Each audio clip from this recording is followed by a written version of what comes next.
প্রিয় শিক্ষার্থীবৃন্দ, গত ক্লাসে আমি তোমাদেরকে বলেছিলাম নতুন অধ্যায় অর্থাৎ উৎপাদন ব্যয় ও আয় চ্যাপ্টারটা শুরু করব। তাহলে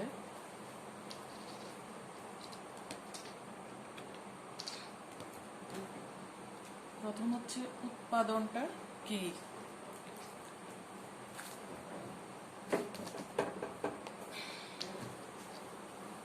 উৎপাদন উৎপাদন কি? উৎপাদন কি? সাধারণত দেখে মনে হয় যে উৎপাদন হচ্ছে যে কোনো কিছু সৃষ্টি করা, কিন্তু অর্থনীতিতে উৎপাদন বলতে কোনো সৃষ্টি করাকে বোঝায় না। উৎপাদন হচ্ছে নতুন উপযোগ সৃষ্টি করা। আমরা কিন্তু কোনো কিছু সৃষ্টি করতে পারি না, আমরা শুধু পরিবর্তনের মাধ্যমে উপযোগের পরিবর্তন করতে পারি বা নতুন নতুন উপযোগ সৃষ্টি করতে পারি। কিভাবে? রূপ, অবস্থার পরিবর্তন এবং স্থানান্তরের মাধ্যমে। তাহলে উৎপাদন হচ্ছে কি? নতুন উপযোগ সৃষ্টি করা। উৎপাদন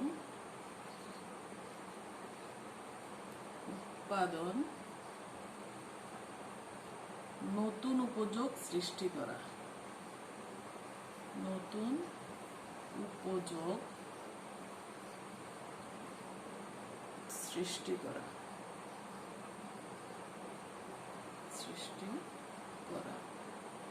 যেমন ধরো,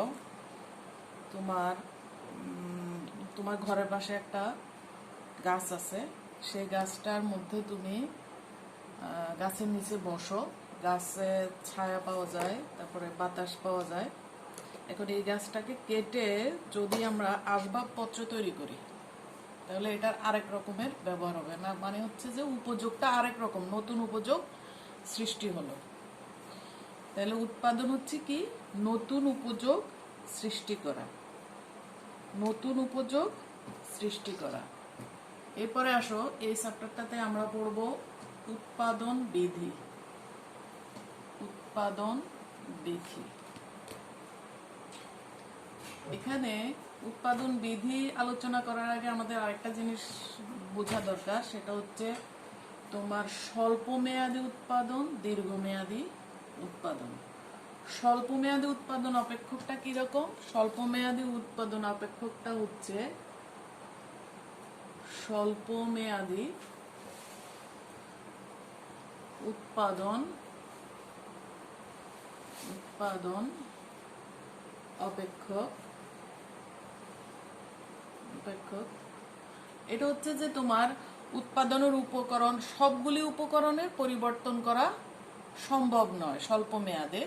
কিছু উপকরণ পরিবর্তনশীল, আবার কিছু উপকরণ স্থির থাকবে, এরকম এই উৎপাদনটা হচ্ছে স্বল্প মেয়াদী উৎপাদন।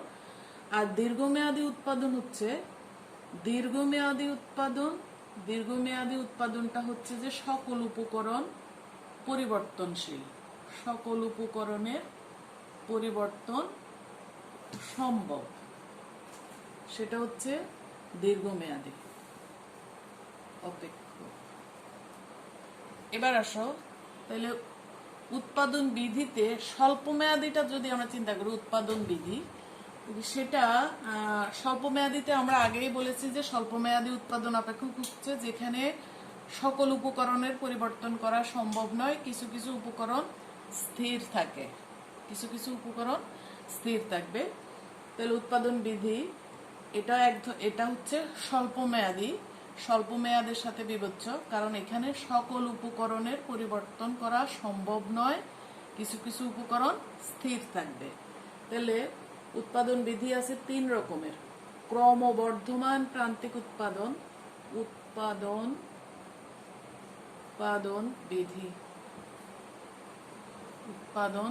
বিধি। প্রথম হচ্ছে ক্রমবর্ধমান প্রান্তিক উৎপাদন।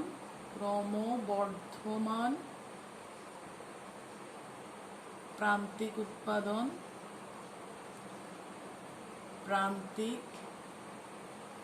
উৎপাদন। 2 নাম্বার হচ্ছে ক্রমহ্রাসমান প্রান্তিক উৎপাদন। হ্রাসমান প্রান্তিক উৎপাদন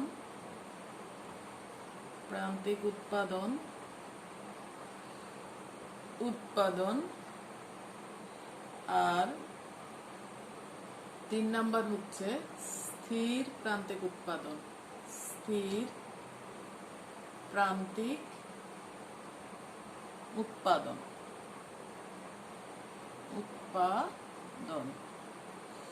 তাহলে আমরা তিনটা নিয়ে একটু বলি, যেমন ক্রমবর্ধমান প্রান্তিক উৎপাদন। ক্রমবর্ধমান প্রান্তিক উৎপাদনটা কি? ক্রমবর্ধমান প্রান্তিক উৎপাদন হচ্ছে উৎপাদনের উপকরণ সমূহকে, উৎপাদনের ক্ষেত্রে কোনো নির্দিষ্ট উপকরণকে যে হারে পরিবর্তন করা হয়, মোট উৎপাদন যদি তার থেকে বেশি হারে পরিবর্তিত হয়। ধরো উৎপাদনে ব্যবহৃত, আমরা সংজ্ঞাটাকে যদি গুছিয়ে বলি, উৎপাদনে ব্যবহৃত অন্যান্য উপকরণ এবং কলাকৌশল স্থির অবস্থায় কোনো নির্দিষ্ট উপকরণকে তথা শ্রম বা মূলধনকে যে হারে নিয়োগ করা হয়, মোট উৎপাদন যদি উপকরণ বৃদ্ধির হার অপেক্ষা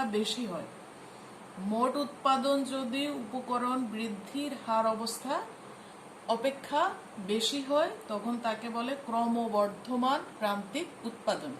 এখানে একটা জিনিস খেয়াল করো, এখানে প্রথমেই ধরে নেওয়া হয়েছে যে উৎপাদনের অন্যান্য উপকরণগুলি স্থির এবং কলাকৌশল স্থির। যেহেতু এটা একটা স্বল্পকালীন উৎপাদন অপেক্ষক, সেজন্যই এটা সকল উপকরণের পরিবর্তন করা সম্ভব নয়। তাহলে এখানে উৎপাদনের অন্যান্য উপকরণ এবং কলাকৌশল স্থির অবস্থায় একটি নির্দিষ্ট উপকরণকে যে হারে নিয়োগ করা হবে, মোট উৎপাদন যদি তার চেয়ে বেশি হারে পরিবর্তিত হয়, বেশি হারে বাড়ে, তাহলে তাকে ক্রমবর্ধমান প্রান্তিক উৎপাদন বলে। তাহলে তাকে কি বলে? ক্রমবর্ধমান প্রান্তিক উৎপাদন। তাহলে আমরা সংজ্ঞাটা বুঝলাম। এবার আসো দেখাই আমরা একটা চার্টের মাধ্যমে। এখানে আছে জমির পরিমাণ, তারপরে আছে শ্রম মূলধন, এরপরে আছে মোট উৎপাদন, এরপরে হচ্ছে প্রান্তিক উৎপাদন। জমির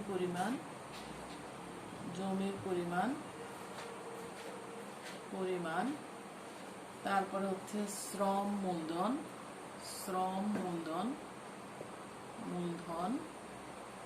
এরপরে হচ্ছে মোট উৎপাদন টিপি, total product, marginal product MP. জমির পরিমাণ এখানে স্থির 1 একর প্রতি ক্ষেত্রে 1 একর। শ্রম মূলধন আমরা দিলাম 1000। মোট উৎপাদন হলো তোমার 4 মণ। প্রান্তিক উৎপাদন কত? প্রান্তিক উৎপাদনও এখানে 4। তারপরে যদি আমরা শ্রম এবং মূলধনকে দ্বিগুণ করি, 2000 টাকা দিই, তাহলে মোট উৎপাদন যদি দ্বিগুণ হতো, ধরো 4 এর দ্বিগুণ 8 হবে না, যেহেতু আমাদের এটা ক্রমবর্ধমান প্রান্তিক উৎপাদন। তাহলে এখানে এটা যে হারে নিয়োগ করা হয়েছে, শ্রম এবং মূলধনকে যে হারে নিয়োগ করা হয়েছে, মোট উৎপাদন তার থেকে বেশি হারে হবে। তাহলে আমরা দিলাম 10 মণ। এখানে দেখো, তাহলে দ্বিগুণের থেকে কিন্তু বেশি, 4 এর দ্বিগুণ 8, 8 এর থেকেও বেশি। তাহলে কি উপকরণ শ্রম এবং মূলধনকে যে অনুপাতে নিয়োগ করা হয়েছে বা যে হারে নিয়োগ করা হয়েছে, মোট উৎপাদন তার থেকে বেশি হারে হয়েছে।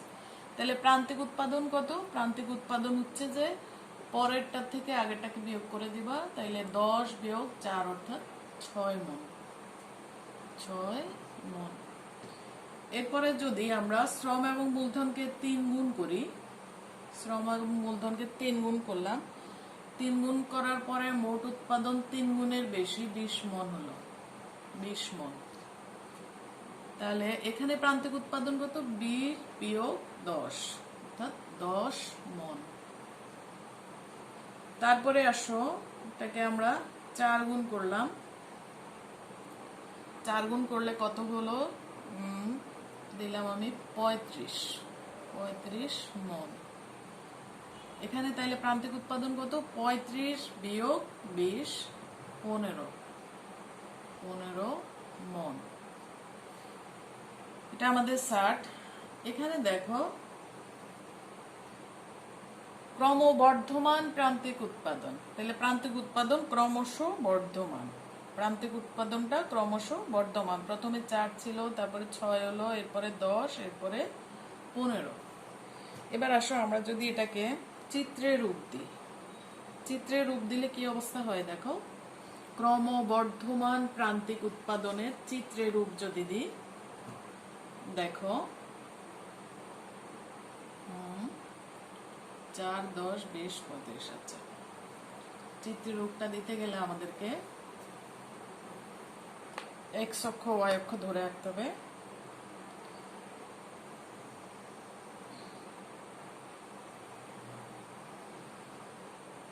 এখানে আমি দিলাম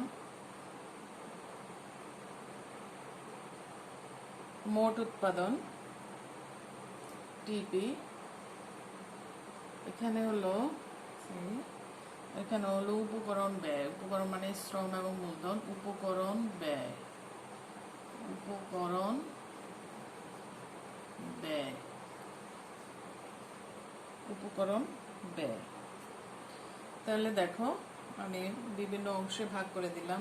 4, 8, 12, 16, আমাদের সর্বোচ্চ কত পর্যন্ত আছে? 35 পর্যন্ত। তাহলে আর একটু কম করে ধরতে হবে।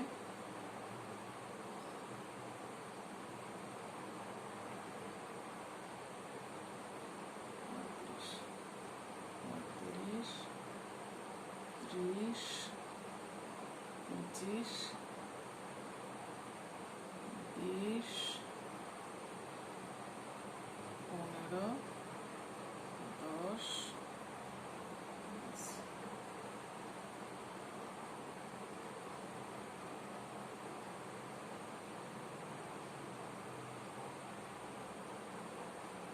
পাঁচ, 10, 15, 20, 25, 30, 35। 5, 10, 15, 20, 25, 30, 35। আর এদিকে যেহেতু উপকরণ ব্যয় হচ্ছে 1000, 2000, 3000, 4000। 1, 2, 3, 4, 4000। তাহলে আসো, প্রথম যখন 1000 টাকা নিয়োগ করা হলো তখন আমাদের মোট উৎপাদন কত ছিল? মোট উৎপাদন ছিল 4। তাহলে আমরা এখানে ধরবো, এই যে এই জায়গায়, এখানে। তারপরে যখন 2000 টাকা ছিল তখন ছিল 10, এখানে ধরবো, এই জায়গায়। এরপরে 3000 টাকা যখন ছিল তখন হচ্ছে 20, এখানে।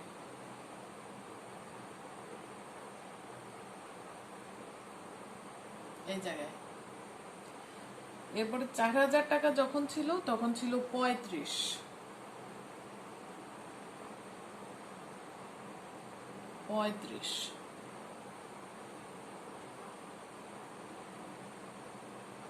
এই জায়গায়। আমরা যদি এখন এই বিন্দুগুলো যোগ করে দিই,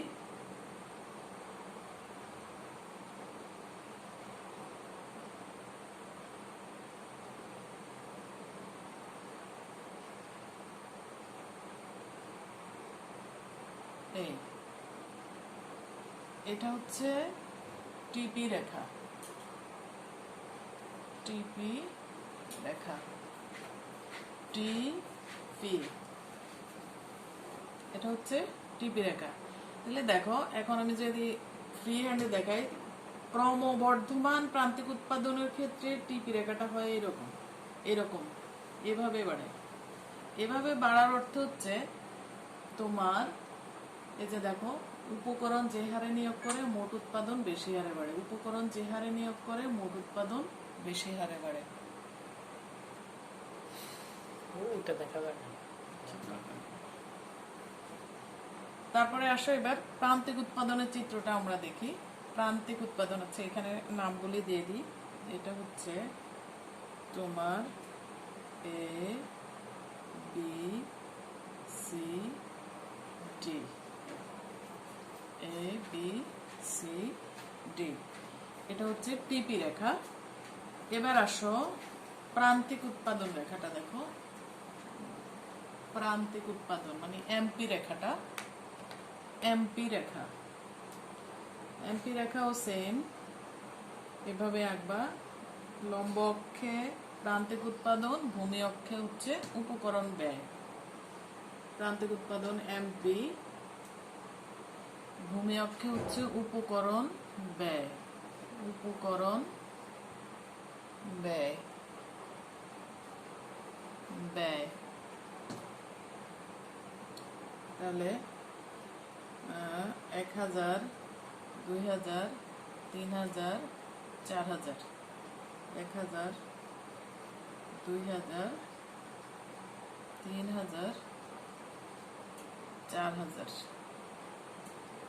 4000। আর এখানে প্রান্তিক উৎপাদন দেখাবো। প্রান্তিক উৎপাদন আমাদের সর্বোচ্চ আছে 15 পর্যন্ত। তাহলে আমরা এখানে ভাগ করতে হবে। তুমি দিলা 5, 2 করে বাড়াই,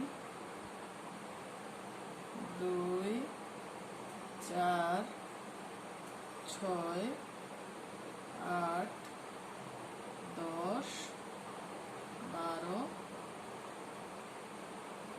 14, 16, 2, 4, 6, 8, 10, 12, 14, 16।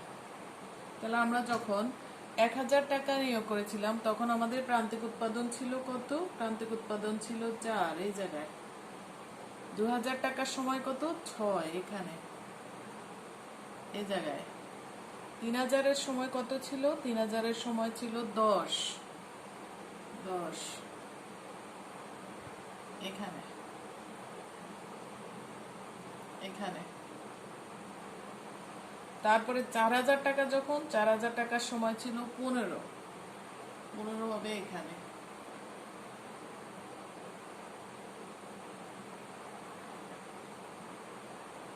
এই জায়গায়।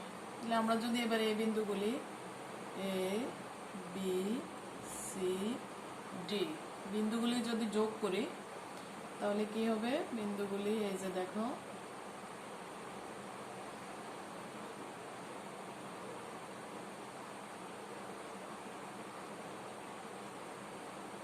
এটা তোমাদের আরো মানে সোজা আসবে। আমার তো আমি স্কেল ব্যবহার করি নাই, সেই জন্য বাঁকা হচ্ছে। এখানে এটা হচ্ছে তোমার ক্রমবর্ধমান প্রান্তিক উৎপাদন, অর্থাৎ মার্জিন এমপি রেখাটা। তাহলে কি হচ্ছে? এই রেখাটা হচ্ছে ঊর্ধ্বগামী, যেহেতু ক্রমশ বৃদ্ধি পাচ্ছে, এমপি যেহেতু ক্রমশ বৃদ্ধি পাচ্ছে, সেজন্য এটা হচ্ছে ক্রমবর্ধমান প্রান্তিক উৎপাদন। এখানে দেখো, এখানে এ বিন্দু থেকে বি বিন্দুতে উৎপাদনের পরিমাণ বেশি, বি বিন্দু থেকে সি বিন্দুতে উৎপাদনের পরিমাণ আরো বেশি, সি বিন্দু থেকে ডি বিন্দুতে উৎপাদনের পরিমাণ আরো বেশি। এটা হচ্ছে তোমাদের ক্রমবর্ধমান প্রান্তিক উৎপাদন, ক্রমবর্ধমান প্রান্তিক উৎপাদন। ক্রমবর্ধমান প্রান্তিক উৎপাদনটা কি? ক্রমবর্ধমান প্রান্তিক উৎপাদন হচ্ছে যে উৎপাদনের অন্যান্য উপকরণগুলি স্থির অবস্থায় এবং কলা কৌশল স্থির অবস্থায় যখন নির্দিষ্ট উপকরণকে যে হারে বাড়ানো হয়, কোনো নির্দিষ্ট উপকরণকে যে হারে বাড়ানো হয় মোট উৎপাদন যদি তার চেয়ে বেশি হারে বাড়ে তাকে বলে ক্রমবর্ধমান প্রান্তিক উৎপাদন। আমরা দেখছি যে এখানে যে হারে নিয়োগ করা হয়েছে, এটাকে 1000 থেকে 2000, 2000 থেকে 3000, 3000 থেকে 4000 যখন করছি আমরা, তো এখানে উপকরণকে যে হারে নিয়োগ করছি মোট উৎপাদন তার থেকে বেশি হারে, প্রান্তিক উৎপাদন তার থেকে বেশি হারে হয়েছে। মোট উৎপাদনের ক্ষেত্রেও আমরা দেখেছি যে মোট উৎপাদন তার থেকে বেশি হারে হয়েছে আর প্রান্তিক উৎপাদনটা ক্রমশ বৃদ্ধি পেয়েছে। এটা এখান পর্যন্ত থাক। পরবর্তী ক্লাসে আমি তোমাদেরকে পড়াবো ক্রমহ্রাসমান প্রান্তিক উৎপাদন। তো ক্রমহ্রাসমান প্রান্তিক উৎপাদন পড়ার সময় তোমরা আবার অনেক সময় পরীক্ষা খাতায়, আমি আগে তোমাদের বড় ভাই বোনদের দেখেছি, ক্রমহ্রাসমান প্রান্তিক উপযোগ আর ক্রমহ্রাসমান প্রান্তিক উৎপাদন দুইটার মধ্যে গুলিয়ে ফেলে। যদি ক্রমহ্রাসমান প্রান্তিক উপযোগ আসে সেখানে উৎপাদনেরটা দিয়ে দেয়, আর যেখানে ক্রমহ্রাসমান প্রান্তিক উৎপাদন আসে সেখানে উপযোগেরটা দিয়ে দেয়। দ্বিতীয় অধ্যায় তোমরা পড়েছো ক্রমহ্রাসমান প্রান্তিক উপযোগ, আর এটা হচ্ছে ক্রমহ্রাসমান প্রান্তিক উৎপাদন। এটা আমরা পরবর্তী ক্লাসে পড়বো। ভালো থাকো।